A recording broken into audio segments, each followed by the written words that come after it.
Prieš mėnesį Gintarės dalyvavimas šokių projekte prasidėjo itin dramatiškai. Tuomet komisijos kėdėje sėdėjęs primarijus Nerijus Juška, vos išgirdęs gydytojų draudimą traumą turinčiai Gintarei šokti, rėžė. Paprasčiausiai nežinau, kaip komisija pritars man, bet aš paprasčiausiai atsisakau vertinti šitą šokį. Jūs darykit kaip norit. Po šios laidos Lietuvoje kilo tikras sambrūzdis, labai primenantis neseniai Didžiąją Britaniją sudrebinusi karališką akibrokštą. Išplitus štai šioms nuogo princo Hario nuotraukoms, daugybė Britų išreiškė princui palaikymą ir pradėjo skelbti savo nuotraukas internete. Gintarė, panašiai kaip princas Haris, savo šalyje taip pat sulaukė pasekėjų. Labas, Gintarė. Aš tave puikiai suprantu, nes man irgi skauda, bet laikykis, mes visi esam už tave, nepasiduok. Gintarė, tu jėga, Juška, Gintarė, tu žiauriai gali šokti ir mes už tave. Varyk toliau, nepasiduok, tu gali. Davai!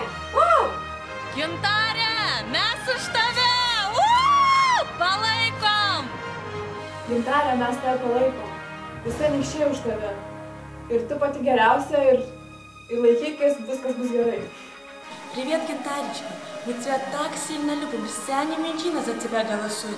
Не забудь, ты рулишь. Победа за тобой.